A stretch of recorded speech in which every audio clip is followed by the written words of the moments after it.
I am not a professional composer, but I love composing. I've composed a lot, and during my degrees, which are in music, I've spent quite a bit of time composing. Now that I'm out of college and most of my life is spent either as an organist or teaching piano, composition is still something that plays a big role in my life, and for that reason, I think I'm very mildly qualified to give some tips about it and my advice.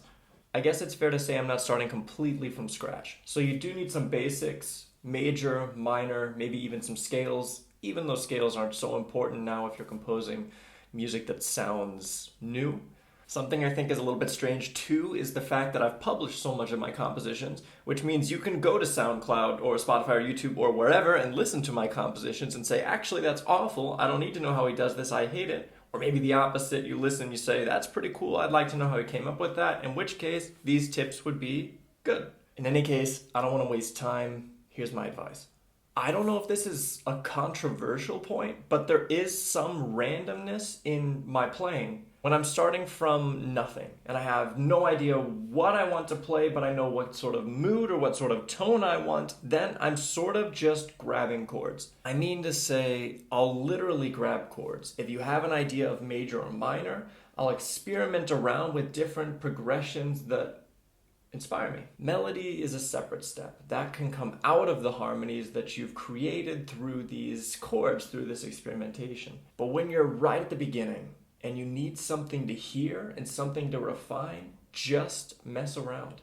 My opinion is you only need one moment that really inspires you, that really speaks to you, and you already have enough to try and compose a piece.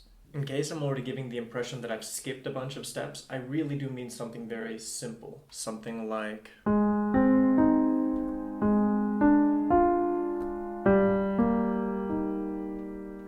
that can be more than enough. If you're lucky and you already have something that really inspires you, you have some sort of progression, you can move on to the melody. Now when it comes to the melody, for the most part, you can get everything that you need from the harmony underneath, these progressions. If we're playing something like this,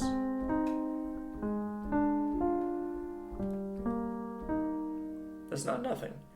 You look here and you see the different notes that are included in that chord, and if you start implementing those notes as a melody,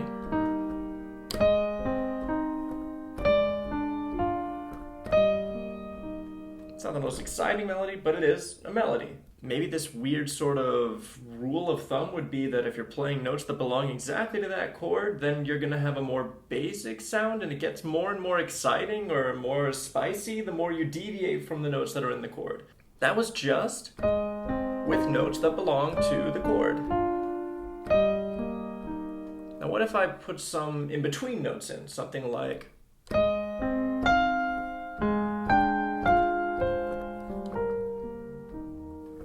bit of rhythm too, but still, that's the idea. It's more interesting when you deviate just a little bit from the harmony you've already come up with. There's really so much more you could say to every single one of these topics, but I'm hoping that maybe I could present some sort of idea that's new or that maybe hasn't crossed your mind. We've had literally hundreds of years to refine the way that people come up with melodies. So from my perspective, the more you experiment, the better. And I've said it already in this video, but it's worth saying again. At the end of the day, if you find something that inspires you, just some simple sound, it'll inspire the people that listen to it too. Okay, new point. The structure of the piece, the way the piece is put together, the big picture. I'm a big fan of limiting your palette. If you think of it as a painting, giving yourself 10 colors instead of the entire infinite realm of possible colors. That limitation works really well for us humans creatively, I think. You look throughout history and you see these weird rules that we would always come up with, like counterpoint, or structures like ternary, this A, B, A, an idea, something else, and then the same idea again from earlier. We like this concept. Practically too, when you're trying to compose something and you already have an idea of, I like this piece, I want to put it in the middle, and I'm going to have things on other side of it, and I'm going to put something else here, you'll end up with a piece that's fleshed out and a little bit longer just by nature of the fact that you had these open slots to fill. And creatively, of course, you may think, I'd like something similar, but not exactly the same to go in this section, and then when you work on it, you come up with these little deviations, these little creative changes that sound equally interesting. Structure's a big point. personal favorite of mine is ABA. I like writing something, having a slower middle section, and then doing some variation, something similar to the beginning, again, at the end. This is also not my idea. This is a really, really old idea. There's been structures like the rondo, which is you have an idea you really like, and you do it scattered throughout the piece. You start with that idea you really like, something else. The idea again, something else. The idea again, something else. And you can do that as long as you want. That's another structure. Even pop music now uses a structure that's not so different from that if you think about the refrain, the verse, the chorus. The exception of certain amazing songs like Bohemian Rhapsody, pop music utilizes a similar idea. You have a verse, you have a chorus, you have another verse, and then you have the chorus from earlier. You hear the same thing again. And maybe this comes back to the idea that people like recognizing the music. Maybe you just need some sort of catchy melody and you're leaning on that catchy melody because you want the song to be more catchy. I don't know the psychology of it exactly, but it's been very successful. And then for you practically trying to write something, it's very helpful. In this same practical vein, I think recording things on your phone or writing ideas down as you have them is also very, very important. I'm a big fan of the rough draft. I'm a fan of throwing everything together, trying to get a general idea of what your piece is going to sound like so that you can already start refining something real. I use audio recordings on my phone a lot, even if they get a little unorganized sometimes. Writing is for a lot of people another really good concrete alternative. And to be clear, you don't have to be able to perfectly write music notation. You can just write some sort of keywords that help you identify where pieces of the song are going to go. The idea here being you have something concrete that you can refine. I think that's invaluable. And I think too many people skip the rough draft and go straight to trying to make something final. That can tend to lead to 10% of what would have been a really amazing song. Really well done 10%, but you're missing the rest of the song. And my last big tip is maybe not the most groundbreaking tip in the world, but once you have everything written down, I keep those writings and I record things based off of my writing. It's not totally necessary, but I just see it as something like trying to make a movie and the writer thinking everything up and then telling the actors what to memorize, and then the actors just memorize things and at no point there's any paper trail.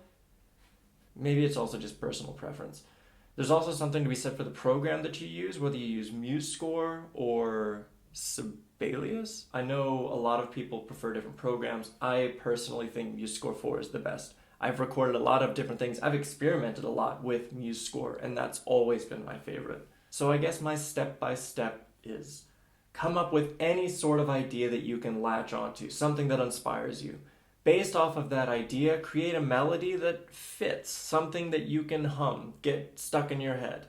If you've got some supporting material and the melody, the hardest part's really already done. Figure out what you want the structure to be. If you want to try and do something faster, slower, faster, or maybe you have a chorus, maybe you do verse, chorus, verse, up to you. Then you've got the harmony, you've got the structure, start putting something together. Anything that's complete, but importantly, that's complete. Then once you've got your complete but rough composition, you can start refining things, writing down what you've refined and then putting it into some sort of program that you can immortalize it with. I think MuseScore is good, and because I am not a professional composer, I use GarageBand with my keyboard hooked up to my computer to record the audio itself. Let me know if this was too advanced, too basic, if I could go more into detail on any of these topics, I'd love to know. And those who are professional composers, please tell me if any of this matches up with your personal process, what composing for you is like, how you come up with your ideas. Otherwise, if you made it this far, thank you for watching this far. I enjoy these sort of tutorial type videos and it's been way too long since I made something like this. Until next time, leave a like if it helped you out.